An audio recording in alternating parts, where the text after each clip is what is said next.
America और Israel की Iran के खिलाफ जंग के 96 रोज मुकम्मल हो चुके हैं और ये मुतनाज़ा मामला एक बार फिर पूरे खित्ते को अपनी लपेट में लेता दिखाई दे रहा है। दोनों फरीक नई फौजी कार्रवाइयों के दावे कर रहे हैं जिससे जंग बंदी के मुस्तकबिल पर सवालात मजीद गहरे हो गए हैं।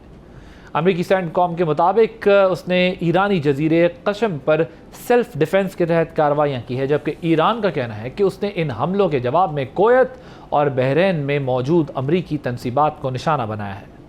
कुवैत ने भी अपने बैनुल-अक़वामी हवाई अड्डे पर हमलों के नतीजे में भारी माली नुकसान और मुतादिद अफराद के ज़ख्मी होने की तस्दीक की है।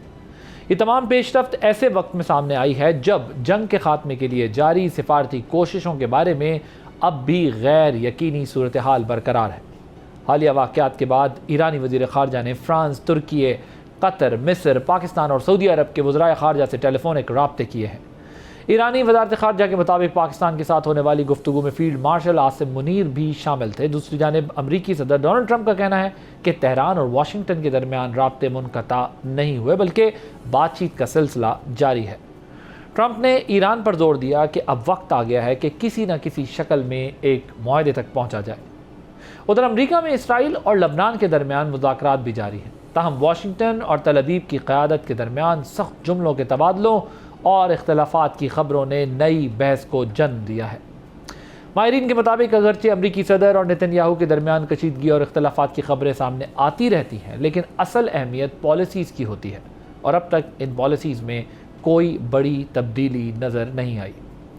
इसी दौरान चीन ने अमेरिका और ईरान दोनों पर जोर दिया कि वो जंगबंदी मुआहदे की पाबंदी करे और मुज़ाकरात के अमल को आगे बढ़ाने के लिए सिफारती कोशिशें जारी रखें। ताहम सबसे अहम सवाल अब भी अपनी जगह मौजूद है कि आखिर कब तक दोनों फरीक जंगबंदी की हदूद को आजमाते रहेंगे और क्या ये कशीदगी उन्हें किसी मुमकिना मुआहदे के करीब ले जा रही है या फिर दोनों एक दूसरे से मज़ीद दूर होते जा रहे हैं। इसी पे बात करने के लिए मेरे साथ मौजूद हैं अली सरवर नकवी साहब, फॉर्मर एम्बेसडर हैं, air commando retired Khalid Chishti साहब डिफेंस एनालिस्ट हैं। आप दोनों का बहुत शुक्रिया। चिश्ती साहब ये बताएं, ये जंगबंदी के बावजूद ईरान और अमेरिका के दरमियान जो जवाबी हमलों का सिलसिला है वो अभी भी जारी है। क्या ये महदूद फ़ौजी दबाव है या फिर कशीदगी के एक नए मरहले का आगाज़ हो गया है? बहुत शुक्रिया बासी साहब, आपने इन्वाइट किया। देखिए, मेरा नहीं ख्याल कि मिलिट्री ऑप्शंस कोई दोनों साइड पे रह गई है, ख़ास तौर पर अमेरिका के पास, क्योंकि मिलिट्री ऑप्शन उन्होंने एक्सरसाइज की थी, ऑफेंस उन्होंने लॉन्च किया था, उन्होंने ही मिलिट्री ऑब्जेक्टिव हासिल करने थे, उन्होंने ही एक वॉर ट्रॉफी अपने मुल्क को दिखानी थी, उन्होंने ईरान से तौबा करवानी थी और कॉम्प्रोमाइज़ करवाना था। वो नहीं हुआ। ईरान ने तो सिर्फ डिफेंड करना था, सस्टेन करना था। तो मेरा ख्याल है इस वक्त ऑप्टिक्स की जंग चल रही है। मेरा नहीं ख्याल कि अमेरिका चाहता है और ना उसकी इस तरह कैपेसिटी मिलिट्री वाइज तो है, लेकिन जब मिलिट्री आप एम्प्लॉय करते हैं तो आपने फिर सीज फायर भी करना होता है। सीज फायर उस वक्त करना होता है जब आपको बहुत एडवांटेज पोजीशन मिले, आपको बार्गेन में काम आए। जो मिलिट्री होती है, मैं अक्सर कहता हूं कि वॉर तो बेसिकली होती है extended form of diplomacy through military means. जब आप मिलिट्री मीन्स इस्तेमाल करते हैं तो बेसिकली आप डिप्लोमेसी को सपोर्ट कर रहे होते हैं। फिर एम्बेसडर साहब जैसे और बड़े डिप्लोमेट्स बैठ के एक एडवांटेजेस पोजीशन से मुज़ाकरात करते हैं। अगर आपके मुल्क को एडवांटेज हुई हो और अगर आप दूसरी तरफ से शिकस्त खाई हो तो फिर ऑब्वियसली सिर्फ कॉम्प्रोमाइजेस करते हैं। यहाँ क्योंकि क्लियर कट विक्ट्री नहीं है, इसलिए हम देखते हैं कि दोनों मुल्क कोशिश कर रहे हैं कि ऑप्टिकली परसेप्शन नैरेटिव के पॉइंट ऑफ व्यू से हम एक दूसरे को वो साबित करें कि मैं जीता हूं या वो साइड कहती है कि मैं जीता हूं। तो आई थिंक उसी की कंटिन्यूटी है। मेरा नहीं ख्याल कि अमेरिका मिलिट्री ऑब्जेक्टिव्स हासिल कर सका है। साहब मुझे ये बताइएगा कि ये ईरान अमेरिका की जो इस वक्त क्लेम्स हैं, जो सिचुएशन है, डायलॉग का प्रोसेस बंद हो गया है, दोबारा हम देख रहे हैं they are heading towards war, या फिर ये सिचुएशन अभी टेम्पररी है? What is your take on? मैं ये कह रहा था और मैंने पहले भी जब शुरू की थी बात, वो ये कि जो दोनों फरीक एक दूसरे को, जिसको कहते हैं अपर हैंड, अपना दिखाना चाहते हैं और हमले करते जा रहे हैं। ये हमले छोटे मोटे हैं। बमबारी जिस तरह की मुसलसल बमबारी तेहरान की, मशहद की, किरमान की, इस्फहान की, ये जो हो रही थी जंगबंदी के पहले, वो तो अब नहीं हो रही। और ना ही ईरान जिस तरह से मिसाइल्स बरसा रहा था इजराइल पे और खलीज के ममालिक पे, वो भी अब नहीं हो रहा। लेकिन अभी भी लड़ाई चल रही है और लेबनान में तो बड़े बड़ी शदीद लड़ाई चल रही है। तो मतलब ये है कि इंग्लिश में कहते हैं जॉ जॉ फाइट फाइट, यानी बोलते भी जा रहे हैं, लड़ते भी जा रहे हैं। तो इस वक्त ये सूरत हाल कुछ बड़ी अनसर्टन, मैं आपसे एग्री करता हूँ। और ये कहा नहीं जा सकता कि ये लोग किस वक्त रुकेंगे। They need to have self restraint. Self restraint अगर वो फैसला करेंगे तो हो सकता है, नहीं फैसला करेंगे तो ये एक गैर यकीनी सूरत हाल कायम रहेगी और कुछ दिन तक चलती रहेगी। मैं समझता हूँ कि अमेरिका की मजबूरी ज्यादा है, क्योंकि ईरान में गर्चे अगर अमेरिका हमले करता है तो तबाही होगी, लेकिन ईरान डटा रहेगा। ये पहले भी उसने साबित किया 40 दिन तक, और अभी भी यही आप कह रहे हैं 96 दिन हो गए। तो ये ईरान तो वो पोजीशन है। अमेरिका अलबत्ता उसके बहुत सी मजबूरियां हैं। एक के गैस प्राइसेस, कीमतें, गर्चे सदर ट्रंप उसको कहते हैं कि कोई ऐसी बात नहीं है, लेकिन है। तो ये जंग बहुत से स्टेजेस से गुजरी है और जंगबंदी तो कायम है, लेकिन छोटी मोटी लड़ाइयां अभी चल रही हैं और इन लोगों को सेल्फ रेस्ट्रेंट दिखाने की जरूरत होगी, क्योंकि इनकी मजबूरी है कि जंग बंद हो। ठीक, चिश्ती साहब, आपका भी ख्याल है कि अमेरिका की ज़्यादा मजबूरी है? जिस तरह एम्बेसडर साहब बात कह रहे हैं कि वो शायद, और ईरान जो है वो बर्डन, प्रेशर, डिस्ट्रक्शन बर्दाश्त कर लेगा, लेकिन अमेरिकन प्रेसिडेंट का मिड टर्म से लेके अंदर इंटरनल इश्यूज़ हैं। और दूसरा ये कि ये अमेरिकन सेंटकॉम के सेल्फ डिफेंस हमलों के दावे और ईरानी रिएक्शन के बाद अब ख़त्ते में जो मिलिट्री बैलेंस है वो किस हद तक जो है वो इफ़ेक्ट कर गया है, और अमेरिका 5वें बहरी बेड़े और खलीजी ममालिक में मौजूद जो फ़ौजी तनसीबात हैं उसको कितना अब डेंजर है आपके ख्याल में? आप क्या समझते हैं? बाजी साहब, देखिए, जब दो मुल्क आपस में लड़ते हैं तो जो मुल्क ऑफेंस लॉन्च करता है, अभी मैं सुपर पावर की बात नहीं कर रहा, जो मुल्क लॉन्च करता है उसके पास बहुत बड़े एडवांटेजेस होते हैं। उसके पास इनिशिएटिव होता है, उसके पास टाइम होता है, उसके पास चॉइस है, उसको इंटेंसिटी होती है, उसके फेवर में शॉक एंड सरप्राइज इफेक्ट होता है। यानी इतने सारे एडवांटेज होते हैं। अब बैक कर सुपर पावर भी हो और इजराइल भी उसको बैक कर रहा हो, तो आप इमेजिन करें कितनी बड़ी ऑब्लिगेशन हो जाती है, सेल्फ इम्पोज ऑब्लिगेशन। जिसका मतलब ये है कि जब आप इतनी बड़ी ताकत हैं तो फिर आपने साबित भी करना है कि आप ना सिर्फ ताकत हैं बल्कि उस ताकत को वैल्यू करेंगे, और फिर वैल्यू आपको नेगोशिएशन में स्ट्रेंथ देगी जब भी मुज़ाकरात होंगे। आप जरा एक सिचुएशन देखें कि अगर अमेरिका अपना अनलीश करता और इस वक्त हावी होता या ईरान को मजबूर होता, तो ये 2.5-3 महीने सीज फायर होनी थी। इस्लामाबाद टॉक इतने थे, सीज फायर एक्सटेंड होनी, उसकी वजह ही यही है। प्रेसिडेंट ट्रंप पर अब ये प्रेशर है, इस पर कोई शक नहीं है। प्रेसिडेंट ट्रंप ने ऑब्लिगेटरी तौर पर साबित करना है कि मैं ना सिर्फ सुपर पावर हूं, क्योंकि मैंने इनिशिएटिव लिया था, मैंने वॉर ट्रॉफी अपने मुल्क के लोगों को दिखानी है, वो नहीं दिखा पा रहे।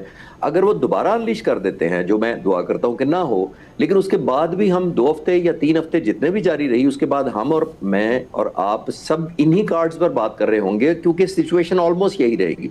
और ये आज की नहीं है, मैं क्विकली आपको हिस्ट्री से बता देता हूँ। 1979 में जब ये इनकलाब आया था तो उस वक्त बहुत ज्यादा प्रेशर पड़ा था ईरान पर, IRGC की हुकूमत पर। अब आप देखिए हुआ क्या, रोनाल्ड रेगन थे उस वक्त। जब रोनाल्ड रेगन ने प्रेशर डाला तो ईरान ने हिजबुल्लाह बना ली। जब इसके बाद बिल क्लिंटन आए, उन्होंने प्रेशर डाला तो उन्होंने न्यूक्लियर प्रोग्राम शुरू कर दिया। उसके बाद जॉर्ज बुश आए तो इन्होंने अपने बैलिस्टिक मिसाइल को ताकत दे दी। तो प्रेशर तो ईरान ने कभी हिस्टोरिकली लिया ही नहीं है। और अगर कोई मिथ रह गई थी अमेरिका की, तो प्रेसिडेंट ट्रंप ने साल में 2 दफा वो किस्म के कॉम्प्रोमाइज करवा दी। तो सुपर पावर का वो जो प्रेशर था, जो पिछले सदूर ने बिल्ड किया था, और वो डिटरेंस क्रिएट करके कॉम्प्रोमाइज कराते थे। खासतौर पर प्रेसिडेंट ओबामा ने बड़ी कामयाबी से इनको वॉलंटरली न्यूक्लियर एनरिचमेंट ले लिया था, रूस को हैंडओवर करवा दिया था थ्रू कैस्पियन सी। तो वो किस तरह किया था? बगैर एक बुलेट फायर किए। अब वो डील भी नहीं मिल रही। यहाँ एक ब्रेक के बाद कुछ अहम इश्यूज डिस्कस करेंगे आफ्टर दिस ब्रेक।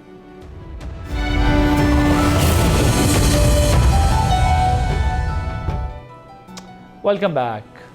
एम्बेसडर साहब, अमेरिका और इजराइल का जो डिफरेंसेस की खबरें सामने आ रही हैं, क्या ये महज पॉलिटिकल मैसेजिंग है या वाकई पॉलिसी लेवल पर कोई डिफरेंसेस इनके क्रिएट हो रहे हैं? और ये क्या बिटवीन सिर्फ लीडर्स है या फिर दोनों स्टेट्स जो हैं वो उनके बीच में ये फ़र्क आता दिखाई दे रहा है? और दूसरा ये कि ये क्या सिर्फ नेतन्याहू और डोनाल्ड ट्रंप के बीच में डिफरेंसेस की खबरें आ रही हैं जो ये है, या फिर दोनों अमेरिका और इजराइल दोनों के बीच में इस मसले पर अब इख्तलाफात रियासत के तौर पर भी बढ़ते जा रहे हैं?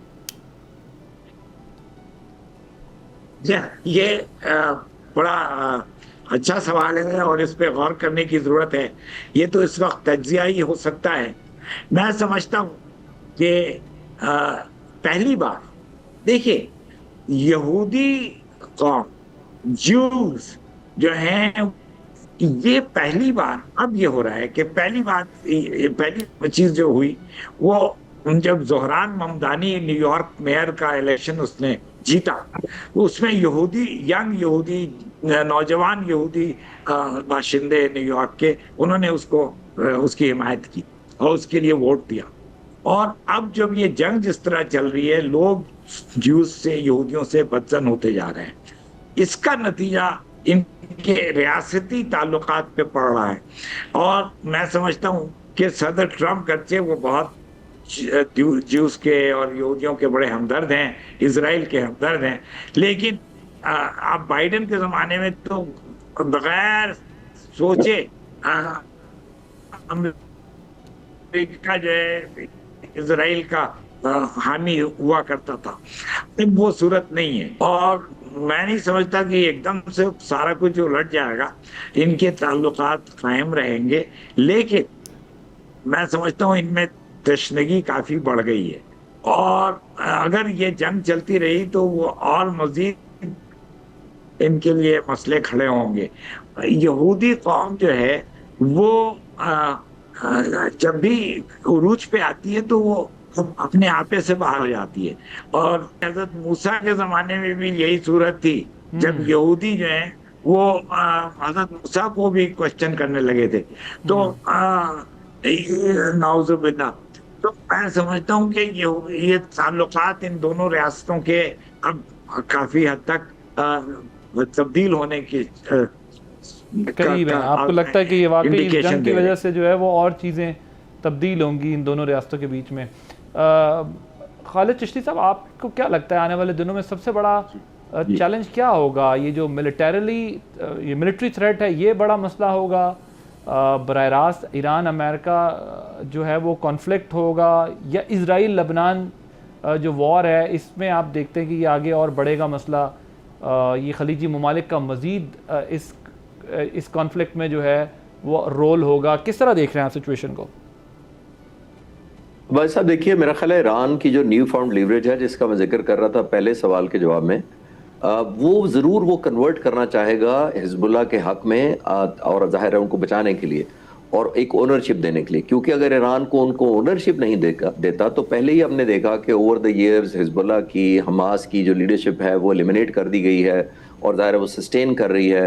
तो एक सर्वाइवेबिलिटी के लिए भी ज़रूरी है कि ईरान को जो लीवरेज मिला है उनको अकेला ना छोड़े। मैं सिर्फ मिलिट्री स्ट्रैटेजी की पॉइंट ऑफ व्यू से बात कर रहा हूँ, कि एथिक्स मोरालिटी की बात नहीं कर रहा, क्योंकि एथिक्स और मोरालिटी तो होती तो फिर ऐसा मुल्क हमला कर रहा है जिसने एनपीटी साइन नहीं किया, इसके अपने पास न्यूक्लियर बॉम्ब है, वो हमला करता है ईरान के ऊपर, तो एथिक्स मोरालिटी की तो बात ही नहीं हो रही।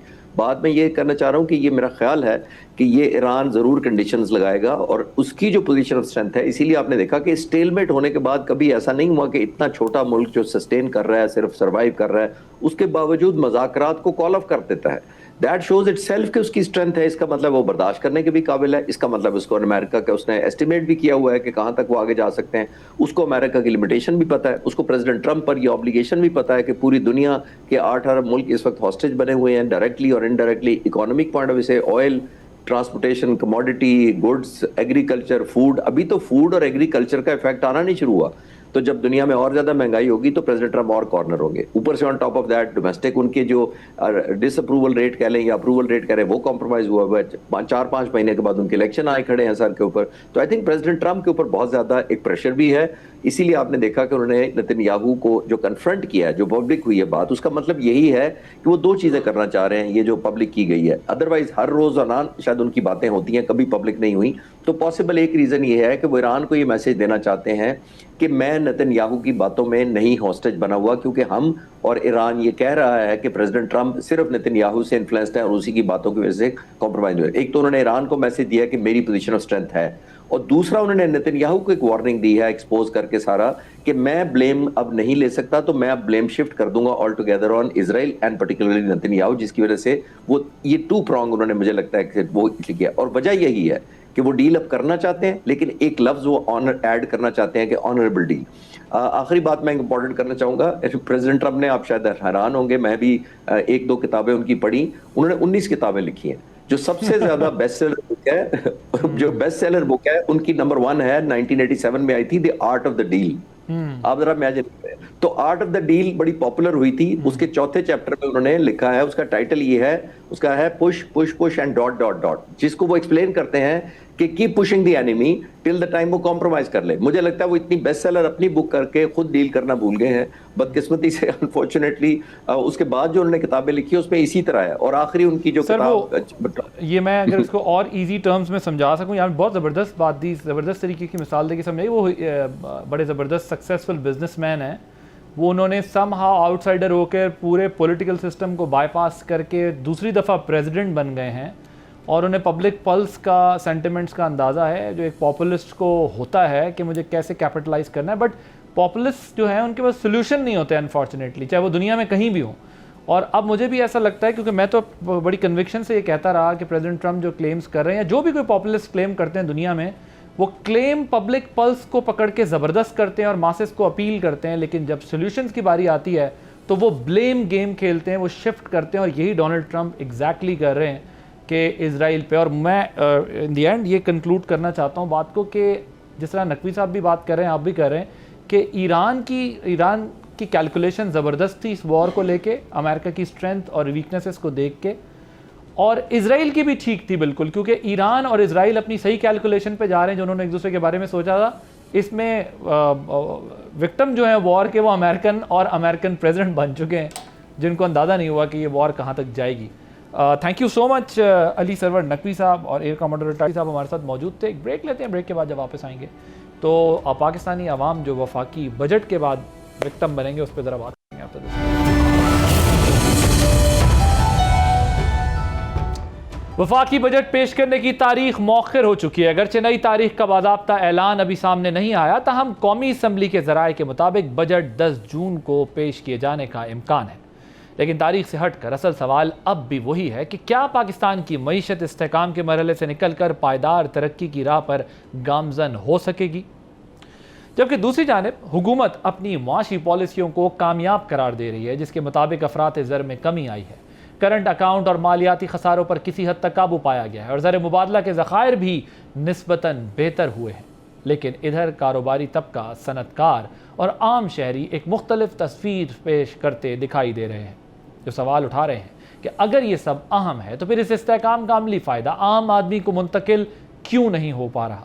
इस हवाले से एक और बड़ा सवाल टैक्स निज़ाम से जुड़ा है, क्योंकि हर साल टैक्स की शरह बढ़ाने की बात होती है, लेकिन टैक्स नेट को वसी करने में खातिर खा पेशरफ्त नहीं हो पाती, जिससे ज़ाहिर होता है कि पाकिस्तान का मुआशी मसला सिर्फ बजट खसारे या ज़र मुबादला के ज़खायर का नहीं, बल्कि एक ऐसे मुआशी मॉडल और दरामदात और बैरूनी कर्ज़ों पर इन्हिसार करता है जिससे निकलना ज़रूरी है, जिसकी वजह से जब भी मुआशी तरक्की ख़ास सतह से ऊपर जाती है तो इम्पोर्ट्स बिल बढ़ जाता है, करंट अकाउंट भी दबाव में आता है और मुल्क दोबारा किसी न किसी बेल आउट प्रोग्राम की तरफ बढ़ने लगता है। ऐसे में इशू ये नहीं कि आने वाला बजट IMF के अहदाफ पूरे करता है या नहीं, बल्कि असल सवाल ये है कि क्या आने वाले बजट में कोई ऐसा वाज़ेह प्लान मौजूद होगा जो मुल्क को महज मुआशी बका की जिद्दोजहद से निकाल कर पायदार तरक्की, रोज़गार के मौक़े और बेहतर मयार ज़िंदगी की तरफ ले जा सके। इसी अहम मौजू पर बात करने के लिए इस वक्त मेरे साथ मौजूद हैं पाकिस्तान के नंबर 1 टैक्स एक्सपर्ट हैं डॉक्टर अशफाक तोला साहब। अशफाक तोला साहब, thank you so much for joining us. अब मैंने ये आपको एडिशनल डॉक्टर लगाया है क्योंकि आप जो तज्ज़िये कर करके जो है ना वो सही मायनों में टैक्स के डॉक्टर बन चुके हैं। मुझे ये बताएं तोला साहब कि ये जो गवर्नमेंट इस वक्त क्लेम्स कर रही है सब अपनी जगह, लेकिन ये जो बिज़नेस कम्युनिटी से हम बात करते हैं, इंडस्ट्रियलिस्ट से बात करते हैं, इन्वेस्टर्स से बात करते हैं और हम जो देखते हैं कि जो आम बंदा है उसकी तसल्ली नहीं हो रही होती, आपके ख़्याल में स्टेबिलिटी के लिए, इकॉनमी को बेटर करने के लिए जो गैप्स हैं उसको कैसे कवर किया जा सकता है और हम अब तक वहाँ क्यों नहीं पहुँच सकें? बिस्मिल्लाहिर्रहमानिर्रहीम। एक तो आपने मरीज को डॉक्टर बना दिया, तो आपका शुक्रिया। तो दूसरी बात यह है कि आपकी अल्लाह जुबान मुबारक करे, क्योंकि मैं थीसिस जमा करा रहा हूँ। पीएचडी का वो मेरे इल्म में है, क्योंकि मैं थोड़ा बहुत जानता हूँ आपके बारे में, इसलिए एडवांस कह दिया, वो भी आप निकाल लेंगे जी। नहीं, वो तो थीसिस भी ऑलमोस्ट तैयार है, बस ये मरीज जो है ना, हमारे जो टैक्स के मरीज हो गए ना हम लोग, तो उस मर्ज की वजह से हम फंसे हुए हैं। और बाकी सवाल रहा आपकी बात का, तो देखें, आप बजट को एक रोड मैप बनाना चाह रहे हैं, तो रोड मैप आप कब बना सकते हैं, जब आप अपने ऊपर खुद इन्हिसारी के साथ कोई काम करें। और खुद इन्हिसारी कब होती है? अब देखिए, जैसे आपने कहा कि जी बजट डिले हो रहा है, ऐसे 10 तारीख को आ रहा है, तो 10 आए, 11 आए, 12 आए, जब भी आए, क्योंकि फिर बीच में मुहर्रम के 10 दिन भी हैं, उस दिनों में आपको एक बड़ा, आपको मुहर्रम का एक बाकायदा तकद्दुस है, उसको भी हमें देखना होगा। उस दौरान हमें बहस भी करनी है, उसकी रिकमेंडेशंस भी लेनी है हमें। तो मैं ये समझता हूँ, अगर आप बाय एंड लार्ज देखें, और उसके बाद हमारे एक वाइस रॉय IMF, उनसे अप्रूवल भी लेनी है, तो खुद इन्हिसारी तो ना हुई ना। हम तो कदम कदम अगर फूंक के भी चलते हैं, आधा कदम भी उठाते हैं, या एक पीछे कदम ले जाते हैं, 2 कदम आगे जाते हैं, 3 कदम पीछे जाते हैं, तो हर मौके पे हमें IMF की रजा लेनी होती है। तो मेरा ख्याल है खुद इन्हिसारी की बात भूल जाए, जब तक आप अपने पांव पे अगर IMF को रिजेक्ट करके आप नहीं आते। आपने दूसरी चीज कही कि जी हम अपने जैसे ही ओके आगे चलना जा रहे होते हो तो नहीं चल सकते। इसकी वजह ये होती है कि जी हमारी इम्पोर्ट लेड ग्रोथ होती है, और इम्पोर्ट लेड ग्रोथ के बाद आप फिर बैलेंस ऑफ पेमेंट में आप मार खाते हैं, करंट अकाउंट डेफिसिट आता है, फिर आप एक बेल आउट की तरफ देखते हैं। और वहाँ मुझे कल रात को एक बड़ा इंटरेस्टिंग एनालिसिस एक टीवी प्रोग्राम में देख रहा था, कि वो कहते हैं कि जी 22 में या 21 में हमारी शरह नमो जो थी, GDP ग्रोथ, वो कहा उन्होंने कि जी 6.2 थी। तो उनको जरा ये पूछ लें, अगर वो माशाल्लाह हमारे एक MNA भाई थे, वो ये बता दें मुझे कि वो इम्पोर्ट लेड थी, और उसके बाद आपने 17-18 बिलियन डॉलर का करंट अकाउंट डेफिसिट भी छोड़ दिया था। और आपने IMF से मुआहदा किया, अगर इतनी रोबोस्ट इकोनॉमी थी तो आप IMF के पास दोबारा क्यों गए? और अगर रोबोस्ट इकोनॉमी थी और IMF के पास गए, तो फिर उनसे कमिटमेंट करके आप क्यों मुकरे? तो ये सारी चीजें थी जो आंसर देने के काबिल नहीं होते लोग, और लोग तस्जीह कर लेते। वैसे ऑन अ लाइटर नोट कह रहा हूँ, मेरे भी दोस्त हैं, आपके भी उनका बड़ा ताल्लुक होगा यकीनन। बेचारे मुजम्मिल असलम साहब इन लोगों को इकोनॉमी थोड़ी थोड़ी पढ़ाते थे, लेकिन मैंने तो, क्योंकि मैं विटनेस भी हूँ, हो सकता है वो स्क्रीन पर जाके इनके MNA भूल जाते हों, क्योंकि वो जो बताते हों या जाके कुछ और कह देते होंगे। मुजम्मिल असलम साहब इन्हें बहुत समझाते थे कि इकोनॉमी पे आपने किस तरह बात करनी है, लेकिन वो फिर बेचारे भूल जाते थे टीवी पे आगे सारे। मुजम्मिल उसके जो है ना, इसकी जीन में इकोनॉमी है। मेरा बड़ा अच्छा दोस्त है, और बात कह देता हूँ कि आज बड़े अच्छे वो काम कर रहा है KPK में, डिस्पाइट और अगेंस्ट ऑल दी ऑड ये काम कर रहा है। और इसकी मैं बात नहीं कर रहा, कुछ और है MNA, तो आप छोड़ दें। नहीं, मैं कह रहा हूँ कि जो MNA मुझे पता है उनसे बैठ के इकोनॉमी समझते हैं, टीवी पे जाके भूल जाते होंगे। आपने मेरा सवाल ही नहीं सुना। मेरा खुद भी उनसे बहुत अच्छा ताल्लुक है, वो बेचारे बैठ के इनको बहुत इकोनॉमी समझाते हैं मुजम्मिल असलम साहब, लेकिन ये उधर टीवी पे जाके भूल जाते हैं। आधा होता है ना, too many cooks spoil the food. तो सारे जाके अगर इकोनॉमी पे आप बात करेंगे तो जाहिर बात है फिर भूल ही जाएंगे। अच्छा, बाल किस्सा मुख्तसर, आप IMF के प्रोग्राम में रहते हुए अपनी खुद इन्हिसारी के मौके पे आप बजट नहीं बना सकते। जो गवर्नमेंट आती है वो कहती है, कोई कहता है कि जी मैं खुदकुशी कर लूंगा अगर IMF पे गया, कोई कहता है ये मेरा आखिरी प्रोग्राम होगा। तो ये सिर्फ एक कौम को एक सहारा देने वाली बात होती है। मैं कहता हूँ ना, लॉलीपॉप दिया जा रहा है, बट मैं नहीं समझता कि आप बना सकेंगे।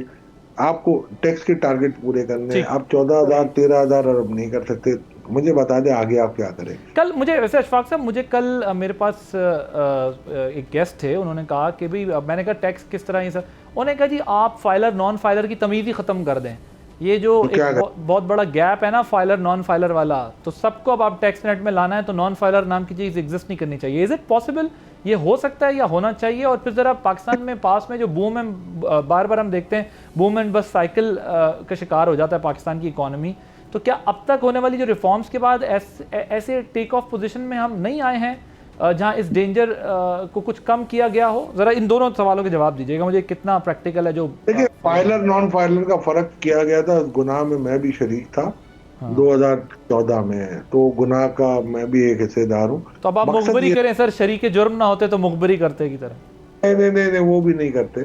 उसको हमने मकसद ये रखा था, Adil, you know my nature, कि यार आप वे फॉरवर्ड लेके चले, जो भी नॉन फाइलर आएगा उसका CNIC नंबर लें और उसको फाइलर बना दें। अब वो रेट का डिस्टिंक्शन इतना था कि FBR के मजे लगे, उसको 29 अरब आगे नॉन फाइलर, तो उन्होंने छो यार सानू की। फिर एक हमारे चेयरमैन साहब आए, शब्बर भाई, उनको एक नॉन फाइलर के नाम से चिढ़ थी, तो उन्होंने उसको है ना, जो वो जो शलवार के नीचे वो पजामा पहना दिया, कुर्ता वही रखा, उन्होंने ATL नॉन ATL कर दिया। मैंने उनको सवाल किया था, मैंने कहा चलो यार ATL नॉन ATL मैं कर देता हूँ, तो क्या या आप, उन्होंने कहा था कि जी CNIC में लूंगा, 50,000 की लिमिट रखूंगा, और वो जो सेल्स टैक्स में भी लाए थे, तो मैंने कहा क्या आप उसको CNIC नंबर भेजेंगे कि भाई तूने आज A शॉप से 50,000 की शॉपिंग की है, तो बात सही है, और आप इसे मांगेंगे कि हाँ अगर किए तो 1 दबा दे, नहीं किए तो 2 दबा दे, तो उसका फायदा क्या होगा आपको? तो वो तो मरे होगा, CNIC देगा, आप क्या कर लेंगे? और तो ये चीजें टैक्स रिफॉर्म्स की हमने भी रिपोर्ट लिखी है, वो रिपोर्ट आप पढ़ लें, आपको जामे रिपोर्ट है, वो भी इंटरिम थी, फाइनल नहीं करने। तो मैं जरा सादा लफ्ज़ों में पूछूं कि ये नॉन फाइलर की तमीज़ ख़त्म की जा सकती है, और एक ही CNIC के ऊपर ही बस फाइलर बन जाएंगे? ये नॉन फाइलर ज्यादातर कौन है, आप पहले उसको एनालिसिस करें। दुकानदार, 40 लाख दुकानदारों को मैं टैक्स नेट में ले आया था, उस वक्त की FBR टीम ने नहीं आने दिए, तो मैं क्या कर सकता हूँ? मिनिस्टर की बात नहीं मानते तो यार आम आदमी तो बिल्कुल ही गया।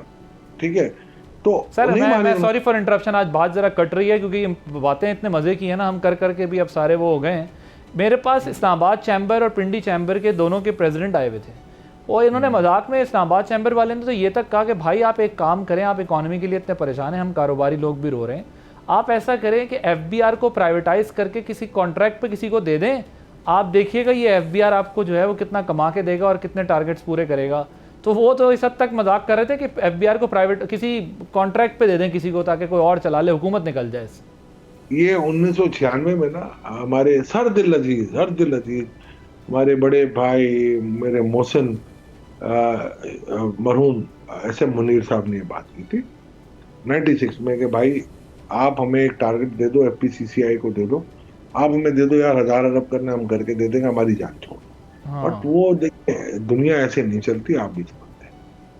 तो मेरा सिर्फ यही रिक्वेस्ट है आप सबसे कि आप एक काम करो कि इसमें ये चीज को देखो, आप उनसे ये सवाल करो कि जो पुराने ब्यूरोक्रेट थे, कुछ होंगे आज भी सिस्टम में कहीं ना कहीं मौजूद हैं, कि वो रिपोर्ट क्यों रोकी थी जो मैंने लिखी थी। इसलिए रोकी थी कि वो अगर रिपोर्ट इम्प्लीमेंट हो जाती है, वो पॉइंट इम्प्लीमेंट हो जाते, तो शायद पॉलिटिकल इकोनॉमी में एक बड़ी भौचाल आ सकता था। एग्रीकल्चरिस्ट को हमने टैक्स नेट में लाने की बातें कर दी थी और ले आए थे। ये मैं आई एम अ डूअर, मैं प्रैक्टिकल बातें करता हूँ और प्रैक्टिकल काम करके भी दिखा दूंगा। बट ये नहीं हो सकता कि मैं किताबों में लिखूं और बेल कर्व बनाऊं और पता नहीं डिमांड मार्जिन सप्लाई वाली कर्वें बनाओ और बोलो कि जी ये हो गया। भाई आपके पास वो प्रैक्टिकल काम होना चाहिए जो आप प्रैक्टिकल काम करके रिजल्ट ओरिएंटेड हो। तो वो नहीं की गई। आप उनसे पूछ लें, जो भी लोग थे उस वक्त आपके पास नाम तो मौजूद होंगे। तो अगर ये नेगेटिव एटीट्यूड होगा तो आप नहीं चल सकते। आप जैसे गैस सर्कुलर डेट हमने रिफॉर्म कर दिए थे, एक रिटायर्ड ऑफिसर ने आके IMF की मीटिंग में जाके ये उसको सैबोटाज कर दिया और वो आज तक नहीं हो सका। तो कौन अकाउंटेबिलिटी है, किसकी है, कौन जुम्मा देगा?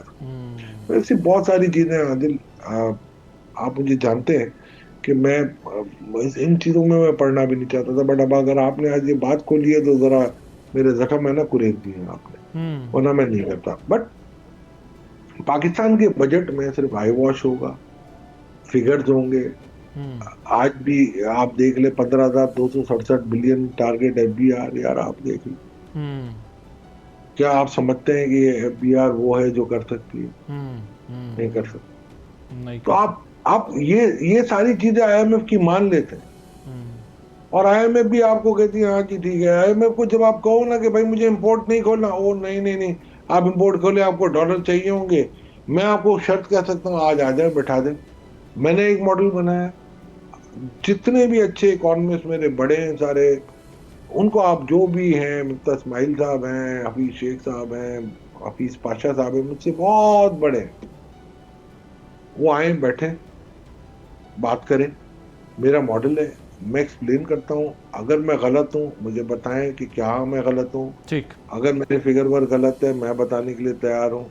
तो अल्लाह साहब, आप मैं- तो देखें बजट चला गया थोड़ा सा आगे, जो इत्तलात हैं, तो आपको हम दोबारा जहमत देंगे और बड़ी तफसील से फिर ज़रा इस पर बात करेंगे। और आपको भी अगर नहीं नज़र आ रहा कि टैक्स नेट बढ़ना है या कोई रिफॉर्म्स ऐसी हुई हैं जिससे कोई फ़ायदा होना है, ना FBR अपने टारगेट हासिल कर सका है ना कर सकेगा, तो इसका मतलब यह है कि फिर अभी दूर है मामलात और मंजिल काफ़ी दूर आदिल, है। आप NFC अवार्ड पे हम सब बात करते हैं ना, हाँ। कभी किसी ने ये अकाउंटेबिलिटी की है कि बिहार में सिर्फ 95% टैक्स 7.5% लोग दे रहे हैं, और उन पे जितने भी साल के जो उनके टारगेट होते हैं, कितने एडवांसेज हैं, कितने सेल्स टैक्स के रिफंड बाकी हैं। इस टारगेट में जो 13,000 अरब भी अगर आप करोगे, उसमें कितने ऐसे हैं जो आपने लोगों से एडवांस लिए हुए हैं, कितने ऐसे हैं जो आपको रिफंड करने थे आपने रोक लिए हैं, कितने ऐसे रिफंड हैं जो डिटरमाइंड ही नहीं किए जानबूझ के, कितने ऐसे सेल्स टैक्स के रिफंड है फास्टर के जिनको डेफर कर दिए, कितने ऐसे हैं जो रिजेक्शन में पड़े हुए। तो आप ये कह रहे हैं कि सिर्फ NFC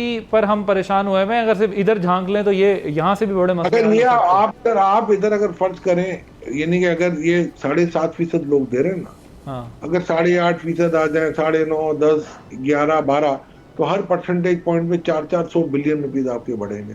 आप दुकानदारों को टैक्स नेट पे लाए, सही से मेरी पॉलिसी जो मैंने दी थी जिसपे आप ये लाना चाह रहे हैं उसमें भी कुछ ऊंच नीच कर रहे हैं, 400 अरब वो दे जाएगी आपको। आप एक्सपोर्टर्स को सही से रिंग में लाए, 300 350 वो दे के जा सकते हैं। आप वो डिविडेंड जो नहीं दे रहे कंपनियां, वो मंजूर नजर है, ब्रेकफास्ट पार्टियों पे होते हैं, स्पेशली जाके अपने जहाजों में जाके बैठते हैं और अपनी बातें मनवाते हैं। उनके ऊपर अगर आप वो डिविडेंड नहीं देते, उनसे एडवांस टैक्स ले ले, 300-350 मिल जाएंगे आप। बहुत सारे एवेन्यूज हैं। ठीक है, आप करने वाले बने ना, डूअर तो बने। Right. Thank you so much. हम आपको फिर जहमत देंगे। ओला साहब हमारे साथ मौजूद थे और इकोनॉमी और टैक्स के ऊपर गुफ्तगू हो रही थी। प्रोग्राम देखा। आदिल अब्बास को इजाज़त दीजिए। अल्लाह हाफ़िज़।